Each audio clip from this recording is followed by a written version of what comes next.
Hello, everyone, and welcome back to the Scripturient Press podcast /YouTube/Instagram feed, depending on where you were watching it. My name is Caitlin Costello, and I am an editor, writer, book mentor, and educator. Today, I wanted to talk to you about how I used different planning and organizational tools to make 2020 my most productive year to date, even though 2020 had all of the hardships and difficulties that it did have. I do want to make a note that my voice is a little bit weak right now. If you saw my post earlier this week, I have been sick. So if there are some weird cuts or anything like that, I probably am just soothing my voice with some tea or getting a drink or something like that and then coming back. So again, I apologize in advance for my voice sounding a little bit weird, but we will be back to normal hopefully by the new year. So I wanted to ask, how are you doing? Are you staying safe and healthy? 2020 has been a wild year for us, and for many of us, it's been a chance for us to actually reflect on our creative processes and see what is and what is not working and how we can develop and change it to make it better. Like I said, for me, this year has been a lot.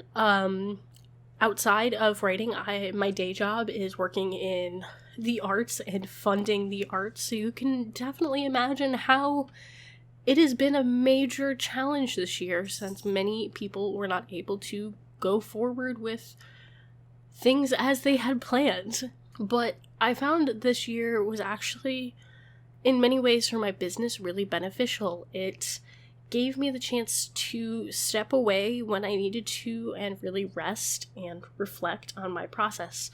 And I really want to give a shout out to Amy McNee for really helping to teach me how to do that through her posts on social media, on Instagram, on Inspired to Write.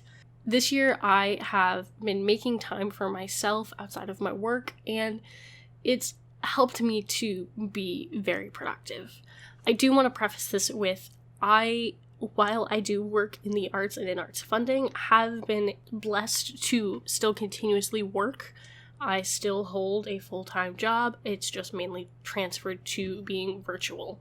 And that is something I am very privileged to still have had, and it gave me some flexibility that I know others did not, and it also, I didn't have the same pressures that many people did because of that. Side note, aside from my voice being weird, you might hear some little thumps and bumps and bells. That would be my kitten, Athena, running around in my room. We're in a little bit different setup, as you may have noticed this week. So going into how I was productive this year and why you should believe me when I say that these tools really did work for me this year, and I'm looking at my notes of all the things that I did this year, and I still can't believe it. So, in this, I don't want to use this as a bragging moment entirely. I do want to use this as a minor bragging moment because the amount of work that I produced this year was crazy, but I also want it to be a moment for you to brag. So I want you to reflect on what you did this year and let me know down in the comments, or send me an email at info@scripturentpress@gmail.com and let me know what you did this year. I want to give you a shout out and what you accomplished this year as well.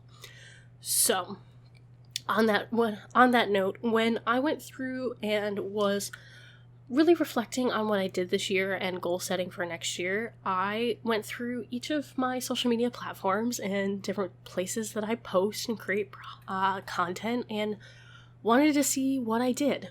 So, this year, I'm going to say it again, I did so much, and I'm so proud of myself for that. So first, I have another YouTube channel or Instagram account if you haven't seen, and that is at author Caitlin Costello, and you can find my YouTube channel at Caitlin Costello, and I posted 75 videos and counting between that channel and this channel.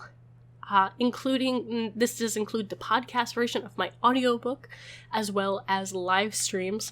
And I also occasionally edit videos for my boyfriend's YouTube channel, which is at Funny Mono Games. And so there's also videos over there that I edited and produced for him. So that's almost 100 YouTube videos just this year alone, which that in itself is a lot of work. As I said, I produced an audiobook. The finished product was about 5 hours long, 5 or 6 hours. I don't really remember in this moment, but I probably did over 100 hours of recording or 100 hours of work between the practicing and the recording and the editing of that work over a 10-month period as I was learning how to do it, between the edits and the practice run-throughs and just learning the program of Audacity and how to edit and record. As I said, I'm being redundant here. I wrote roughly 160,000 words of new, fresh words for my 2 books that I worked on this year, which were Until All the Stars Are Found, which is currently available for pre-order and is with its editor, and Rituals 3, which I am still in the process of working on and I'm hoping to finish by the end of 2020 so that I can take a break from it for a few months and come back and edit it in 2021. As I said, I have 1 book that is currently on pre-sale and with the editor. I should be getting those notes back from her in a few weeks, and I'm really excited for that. On a personal note, I also prioritized my health this year. I really, for the last few years, been trying to make a habit of taking time for myself, because I do find that when I work out and move my body, I mentally feel better.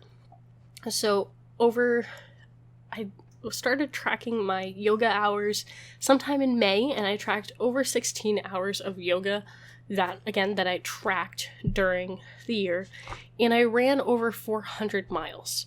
Now, if you follow my other account, you do know that I was training for a marathon in March, and that got canceled, and pretty much, as for many other people, every event that I had scheduled for this year was canceled, which sucked, but I still was able to have that consistent running. I participated in a virtual running challenge to try to run, I think it was 400 miles over the summer.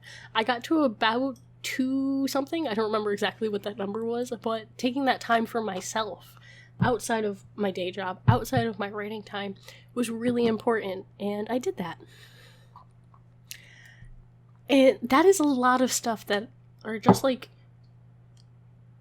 the things that I could think of to track, and I'm sure there's many other things that I'll hear what other people are doing and I'll think of. Like, I didn't list any of the books that I read this year or books that I started and didn't finish, but there's many things like that that could be added to this list. So I want to know what you were productive in doing this year.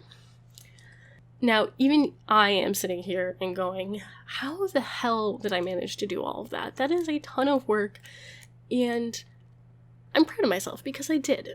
And I want to talk to you about all the different tools that I used to accomplish this. And I don't use all of these concurrently. Some I pick up for a certain amount of time and then I put down. Some are for very short periods of time and then I don't use them again for a while. But they're different tools that I do use. So, the first tool that I use is a print/digital planner or calendar, and this is where I will list all of my day-to-day events, meetings, general to-do lists of, like, I have this doctor's appointment I need to book, or I do have a doctor's appointment, or I have a shift here that I need to cover, or something like that, or a phone call that's been scheduled. And I have it both in print and on my calendar using Google Calendar, which I know a lot of people do use. Again, this is just so I have that visual aid. The planner that I'm currently using is the Start Planner Mid-Year Planner, and it runs from July to June. So like a school year style planner. It's also the same time period that my day job uses for our fiscal year. So it works. This particular style is actually running out of style, or at least it's not available on the Start Planner website, but I will list their planners down below, or tag them somewhere so you can find them. This particular one has a lot more than what I actually use. It has vision boards and to-do list built into it and goal setting things within this. So that if you don't want to use all the other stuff I use, you definitely could be set using this. I just need a little bit more flexibility than what this in particular gives, which is why I have like 7 other things that I use. The next thing that I use is a bullet journal. And I want to completely preface this with, I am not one of those fancy bullet journal people on YouTube that have these beautiful spreads and that make things and spend like 2 hours every week filling it out and doodling and making it pretty. Mine is very minimalistic. It's mainly a glorified to-do list, and I do have a video over on my YouTube channel where I show you a flip through of me actually setting up this particular notebook. But honestly, it is just a glorified to-do list. It's a place that allows me to make these to-do lists and track it over a period of time. I also use it for plot notes and things as they come to mind. You can see here I did just a whole essay of information I needed for myself. And it's... I write down even the smallest of to-do lists. Like, I will write down every single step in something just to give myself the validation of checking things off. I am that kind of person. For example, I will write down, plan a video, charge the batteries, film a video, export the video, edit the video, upload the video, promote the video, make the thumbnail. And those will all be individual things, so when I do it, I can check it off. And that's what I like it for. It makes me feel extra productive, and everybody needs that win some days. You could have it where it's literally just like, I took a shower today. I took my meds today. That's what I like to use this for, so I can make my massive to-do lists of everything from work to cleaning the cat's litter box, and I have everything down, and I can track it. I also will just use notepads that are available. The next big tool that I started using this year is called a Kanban board, and it is another visual aid. Are you sensing a theme? I am a very visual person. It's another visual aid that I use to track my goals quarterly. So at the beginning, hello Athena. So at the beginning of every quarter, so this coming up for January, I will be making another set. You can see my board actually here behind Miss Athena to track goals. Most people will use it for 3 specific goals and to break it down from there. I am a little bit extra and will do it for every step of something I can think of during that quarter. So what you use this board for is to use it as a visual aid to show the different steps that you need to do. So it's broken down into 3 quadrants, which is to do, in progress, and completed. And as you finish items, I use sticky notes down to each section. And it is very satisfying seeing the stack of sticky notes at the end of the month, or at the end of the 3-month bracket when you see how much you have done. I use a big old whiteboard, and I have it split currently for author work and my day job, and I work on those 2 quadrants. I learned about this from Heart's Breathing back in April, and I will link some of her videos, which she is like the queen of using it. She definitely uses it more in the specific tailored goal section. I use it for some examples. I used it this past quarter to track every step of the writing of Rituals 3. So every 10,000 words, I had a new sticky note that I would move down. And I also use it to track social media to see how my social media growth is doing, or if I'm not progressing how I would like to. I do have a blog post that I did back in June that I will link, and a video where I visually showed how I set this up. The next tool that I use is the Smarter Goal Sheet, or Smarter Goal Method. And this isn't new by any means, and I 100% do not claim credit for this because this is not something that I created. It's just something that I really like to use when I am creating. And this is a way to help, once you are getting started with a goal, to establish a plan to make sure you understand a lot of the key aspects of it. So, SMARTER is an acronym, and it stands for specific, meaningful, or measurable, depending on which version you use, achievable, relevant, time-bound, evaluate, and readjust. So this is a way for you to write down your goals and make sure that they make sense for what you intend to do. And I really want to harp on the writing it down. I have found for myself personally and scientifically, it has been proven that if you write down your goals, you are a lot more likely to achieve them. I can't remember the exact percent of how much more likely you are, but you are more likely to achieve them. So I used this earlier this year when I was working to complete Camp NaNoWriMo in July, when I wanted to finish Until All the Stars Are Found, which is my science fiction novel, which is currently available for pre-order. So I do have written down here the different steps that I used, or different tags for each letter. So specific. I will finish Project ISS, which is what it was called at the time. I will finish Project ISS using daily writing and live sprints during Camp NaNoWriMo. Is it measurable? Yes, I will write 50,000 words in a month, or 1,660 words a day, roughly. And this is because it would change day to day for how much I wrote, but I wanted to write every day and work to get to 50K, which I nearly did. The story finished before that, so I still count it as a win. Is it achievable? Yes, I have done it previously. I've done NaNoWriMo and achieved 50,000 words in a month previously, so I knew it was something I could do. Is it relevant? Yes, in doing so, it furthers my writing career by giving me another product and source of income. Time-bound. Yes, it is bound to the month of July. How will you evaluate it?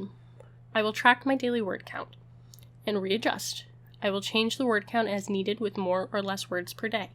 And I also had a note that I was going to use writing sprints on the NaNoWriMo website and live sprints that I held via live streams to help to make sure that I met those goals. Next, I want to talk about accountability buddies. And this is something that people talk about with working out. You want to have that accountability buddy that is your workout buddy that goes with you and does things. It's nice to have a writing accountability buddy too. I mean, I don't know why people don't think of that. For me, my buddy is one of my critique partners, and it's also my boyfriend. He lives with me. He is able to make sure that I am getting stuff done, and I let him know, hey, I'm doing this. Hey, I did really good today. Or, writing really was hard today. He is not a writer. He's a creative person, but not a writer or creator of this sort of content, so I don't really talk about craft with him, but if I'm having a rough day, he will attempt to help bounce ideas off of me and help me to figure it out. And sometimes it's just nice to have someone to be like, hey, I'm really struggling today, but I think if I sleep on it today and work harder tomorrow, I can figure it out. And just having someone else say that's okay is awesome. So get yourself an accountability buddy. And then the last two things that I use kind of go hand in hand, and that is ranked goals, I'm using quotes here, ranked goals, and hard and soft deadlines. So I use ranked goals as sort of the highest goal is something I know would be really hard to achieve, but I think I could do it if I really pushed myself. And a medium goal would be definitely something I could do. I might have to push myself a little bit harder, but not as hard as the highest goal. And the low goal is something I definitely can achieve. It is not the bare minimum, but it is my baseline that I know I can achieve and something that's definitely attainable. And then hard and soft deadlines are kind of check-in points. So a hard deadline is yes, this has to be done by this date. There is no room for movement here. It has to be done here. A soft deadline is kind of when you tell your friend to come an hour early because you know that they're not going to be there on time at the actual time they need to be there. So you tell them to come an hour earlier so that they'll actually be on time. For me, that's kind of what a soft deadline is. It's like, I think I can get it here, but I'm still going to give myself that buffer room so that if I don't get it done, then I have that time. I'm kind of doing that right now with the Fridge Rolls 3. I'm filming this on December 18th, and I told myself that my deadline was December 18th. But really, my deadline is the end of the month. I wanted to give myself that time to have the holiday break, but I've been sick this week, and I know I'm going to need that little extra time to get to the end of the month. And because that was my original date, it was like, I'm going to get it to the end of the month, I don't feel all of this sudden pressure to get it done, because I know I still have another week and a half to get the book done. So I currently have about 15 goals for the year that I have from my writing and this portion of my business and my day job and my personal life, and I'm definitely going to be using some of these different tools and skills to track them and try to achieve next year and hope that I will get done, but I know that there's definitely some things that might not come as easily as others. I really hope that you have enjoyed today's video / podcast, however you were listening. I hope you will follow or subscribe to this podcast / video stream, and I post videos every 2 weeks on Monday. So the next time I will be seeing you isn't until the new year, which is really fun. I am excited about 2021. It feels weird because everybody was like, it's the start of a new decade, and it almost feels like we're still in the teens. It feels like we didn't really get that chance. So I'm kind of writing off 2020, but also not, because I got so much done. And I'm just excited to really build my business over the next few years and see where it goes. And I hope you are too. So I want to know in the comments down below, what did you accomplish this year, and what are you really proud of, and what is one or two of your goals for 2021, and are you going to take any of these tips and tricks to use in the future? Again, thank you so much. If you are looking for a developmental editor, which is someone that looks at your story's plot and structure and character and things like that, to help make sure that your story itself is strong. I do not do copy edits, which is grammar and sentence structure. If you're looking for someone to help with your story, I am booking my developmental edits into 2021. The information for that can be found at scripturentpress.weebly.com, or you can send me an email at info@scripturentpress@gmail.com. Thank you, everybody, so much for coming and hanging out with me today, and I will see you very soon. Bye!